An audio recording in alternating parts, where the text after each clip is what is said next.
Guys, ഇന്ന് നമ്മൾ ഉണ്ടാക്കാൻ പോകുന്ന ഒരു അടിപൊളി ചന മസാലയാണ്. അപ്പോൾ നമുക്ക് ചന മസാല എങ്ങനെ ഉണ്ടാക്കണമെന്ന് നോക്കാം. അപ്പോൾ ഞാനിവിടെ ഒരു 250 ഗ്രാം ചന കടല തലേ ദിവസം വെള്ളത്തിലിട്ട് കുതിർത്ത് കഴുകി വെച്ചതാണ് ഇതിലോട്ട് ഇട്ട് കൊടുക്കുന്നത്. ഇനി ഇതിലോട്ട് ആവശ്യത്തിനുള്ള വെള്ളം ഒഴിച്ചു കൊടുക്കാം.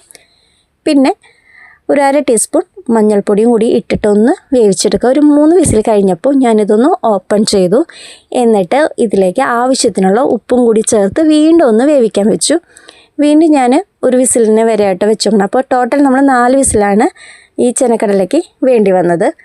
അപ്പോൾ ഇതിലോട്ട് ഞാൻ ചനക്കടലയ്ക്ക് വേണ്ട ആവശ്യത്തിനുള്ള ഉപ്പും കൂടി ചേർത്തിട്ട് ഒന്നും കൂടി ഒന്ന് വേവിക്കാൻ വെച്ചു. അതിനുശേഷം നമുക്കൊരു ചീനച്ചട്ടി എടുത്ത് വയ്ക്കാം. നമുക്കിതിന് വേണ്ട മസാല തയ്യാറാക്കണമല്ലോ. അപ്പോൾ ചീനച്ചട്ടിയിലോട്ട് ആവശ്യത്തിന് വെളിച്ചെണ്ണ ഒഴിച്ച് കൊടുത്തു. ഒരു സവാള ചെറുതായി കുനുകുനാന്നരിഞ്ഞത് നമ്മളിതിലോട്ട് ചേർത്ത് കൊടുക്കാം. ഇനി നമുക്കിതൊന്ന് ഇളക്കി കൊടുക്കാം. അപ്പോൾ ഇതൊരു ബ്രൗൺ കളർ ആവണ വരെ ഒന്ന് ഇളക്കി കൊടുക്കുക. ഇനി നമുക്കിതിലോട്ട് ഇഞ്ചി വെളുത്തുള്ളിയുടെ പേസ്റ്റാണ് ചേർത്ത് കൊടുക്കാനുള്ളത്. അപ്പോൾ ഇതൊന്ന് വാടി വരുമ്പോഴാണ് നമ്മൾ ഇഞ്ചി വെളുത്തുള്ളി പേസ്റ്റ് ഇട്ട് കൊടുക്കേണ്ടത്.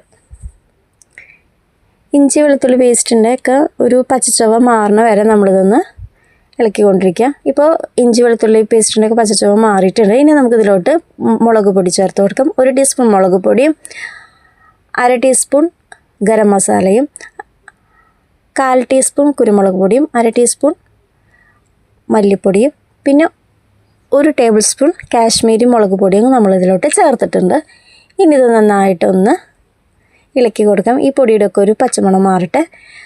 പച്ചമണം മാറി വരുമ്പോൾ നമുക്കിതിലോട്ട് ഒരു തക്കാളി, നല്ല പഴുത്ത തക്കാളി ഒന്ന് ജ്യൂസാക്കിയിട്ട് ഒഴിച്ചു കൊടുക്കാം. ഇനി ഇതിലോട്ട് 2 തണ്ട് കറിവേപ്പില ഉരിഞ്ഞിട്ട് കൊടുക്കാം. ഇനി ഇതിലോട്ട് നമുക്ക് നമ്മുടെ വേവിച്ച് വെച്ച കടല ഇതിലോട്ട് ചേർത്ത് കൊടുക്കാം. അപ്പോൾ ഈ ചന മസാലയ്ക്ക് നല്ലൊരു കട്ടി കെട്ടാൻ വേണ്ടിയിട്ട് നമുക്ക് ഒരു കയ്യിൽ ചനക്കടല നമുക്ക് ആ കുക്കറിൽ വെച്ചിട്ട് തന്നെ ആ കയ്യിൽ വെച്ചിട്ട് ജസ്റ്റ് ഒന്ന് പ്രസ് ചെയ്ത് കൊടുക്കാം. ഇത് പ്രസ് ചെയ്ത് കൊടുത്തു കഴിഞ്ഞാൽ നല്ല ഒരു കൊഴുപ്പ് കിട്ടാൻ വേണ്ടിയിട്ടാണ്, കറിക്ക് നല്ലൊരു കൊഴുപ്പ് കിട്ടാൻ വേണ്ടിയിട്ടാണ് നമ്മളിങ്ങനെ പ്രസ് ചെയ്ത് കൊടുക്കുന്നത്. നമുക്കിങ്ങനെ നന്നായിട്ട് ജസ്റ്റ് ഒന്ന് ഉടച്ചു കൊടുത്താൽ മതി. ചനക്കടല നന്നായിട്ട് വെന്തിട്ടുണ്ടല്ലോ. അപ്പോൾ ഇതൊന്ന് വെക്കുമ്പോഴേക്കും നന്നായിട്ടൊന്ന് ഉടഞ്ഞു പോകും. ഇനി നമുക്കിതിലോട്ട് ഈ ഉടച്ച കടല നമുക്ക് ഈ കറിയിലേക്ക് ഇട്ടിട്ട് നന്നായിട്ടൊന്ന് മിക്സ് ചെയ്ത് കൊടുക്കാം. ഇനി നമുക്കിതൊന്ന് ജസ്റ്റ് ഒന്ന് തിളപ്പിക്കണം. അപ്പോൾ ഇതിൻ്റെ ഒന്ന് തിള വരട്ടെ കേട്ടോ. ഒന്ന് ജസ്റ്റ് ഒന്ന് തിളച്ചാൽ മതി. ഈ തിളച്ച് വരുമ്പോൾ നമുക്കിതിലോട്ട് ഒരു പിടി മല്ലിയില ചെറുതായി അരിഞ്ഞതൊന്ന് ചേർത്ത് കൊടുക്കാം. എന്നിട്ട് നമുക്കൊരു കയ്യിൽ വെച്ചിട്ടൊന്ന് ഇളക്കി കൊടുക്കാം.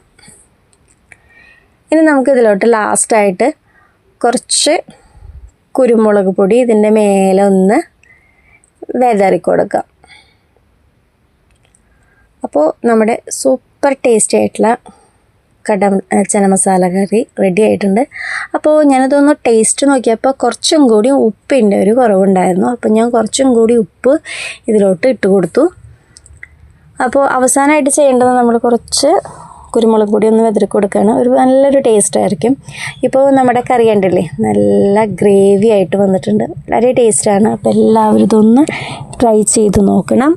അപ്പോൾ ഗൈസ്, ഒരു കാര്യം പറയാൻ മറന്നുപോയി. നിങ്ങൾക്ക് ഈ വീഡിയോ ഇഷ്ടമായില്ലെങ്കിൽ ലൈക്കും ഷെയറും സബ്സ്ക്രൈബും ചെയ്യണം കേട്ടോ.